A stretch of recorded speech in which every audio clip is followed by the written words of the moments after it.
Hello and welcome to Shelley's Sacred Space. Today we are talking about essential oils.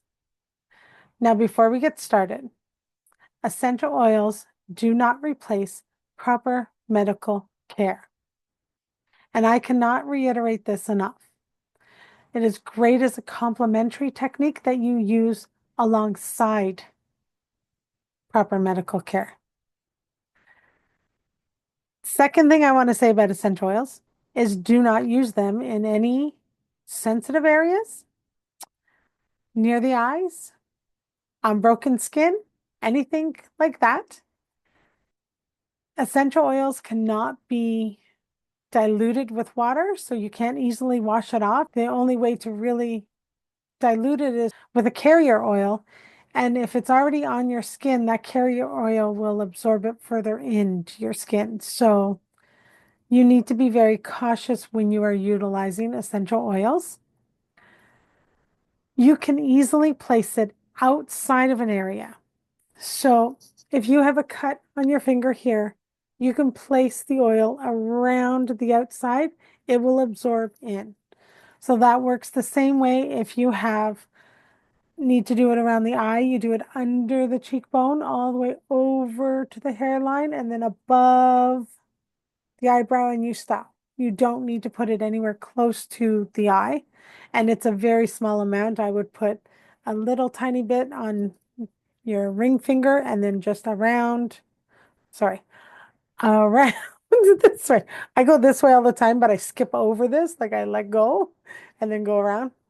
Anyways, if you're utilizing any essential oil for a headache, you need to place it in your hair by the temple at the beginning of your hairline, and you follow the hairline around for placing it on your forehead. If you go across here, and especially with a roll-on, you will roll on way too much. It will drip down and it will absorb in. Your eyelids actually have thinner skin that absorbs more.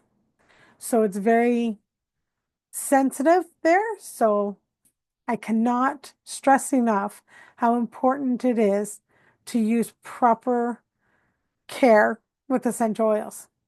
Also, before you use them on your skin, you have to make sure that you do not have an irritation towards them. Just because they're natural doesn't mean you don't get irritated. Think of seasonal allergies. That's all natural. The best way to test essential oils, put it on your elbow, leave it there, a drop, one drop, leave it there for 24 to 48 hours. If it goes red, that's a problem. And please make sure that you are diluting that unless it's an oil that's considered neat and can go directly on the skin, but all of them should be diluted when you're putting them on your skin, period. Okay, now we get to start talking about our first essential oil, which is, surprise, lavender. And the reason I picked lavender essential oil is it is one of the most popular and well-known oils. Most everyone has heard about lavender if they don't have lavender. I want you to realize that any of the things discussed in this video are with doTERRA's lavender. I use doTERRA essential oils. I like the third-party testing for purity. I would not use any other oil without proper research for any of the things suggested in here. When you add something to an essential oil, you change its properties, you change its potency. Now, let's talk about lavender. Some of the properties of lavender, it contains an antihistamine, antibacterial properties. It's relaxing, soothing, sedative, and regenerative. Some of the top uses for lavender essential oil is sleep, relieving stress and anxiety, helping with insomnia, dealing and calming bug bites. It can also be beneficial to deter bugs. It can help with dizziness, sprains, muscle tensions, nerve pain, migraines, dandruff, and it's connected to the throat chakra. and helps with communications. Now, I've used lavender essential oils for cuts, yeast, bug bites, itchiness, sprains, bruises. Basically, if I'm not sure what to use, I start with lavender, only because it has the antibacterial and the healing and the calming properties. I utilize it a lot. I have been using lavender essential oils for 20 plus years, probably more like 30. Um, so let's go in between 25 years. And I have nothing negative to say about it. When I have utilized it, I've utilized it. Now, please note, every person is different. So it might have a smell that some people don't like and definitely don't find it calming or relaxing. It might irritate someone's skin because they might have an allergy to the lavender plant.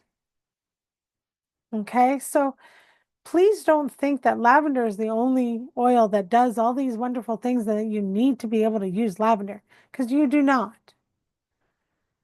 But if you're not sure where to start, lavender is a really good starting point if you like it.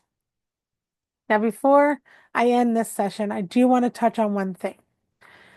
The reason the smell of an oil is so important is because from the nose to the brain is the quickest way to connect. So if you have a memory that's not so good, and this could be as simple lavender satchels in your grandmother's drawer, and she caught you sneaking in there, and it was a bad moment, and you got in trouble, and that memory has stuck with you. When you smell lavender, you might not have that calm come back to you because that memory will be induced. So it may cause anxiety instead. So it is very important to honor yourself when you are using essential oils. Just because someone says lavender is calming doesn't mean it is for you. Anyway, if you would like to know more about lavender or how you can utilize it in your life, feel free to reach out to me. I have a bunch of information, bunch of knowledge, and the essential oils to try to see and find what works for you. Thank you for joining Shelley's Sacred Space. May you find calm, peace, and comfort for yourself. Until next time.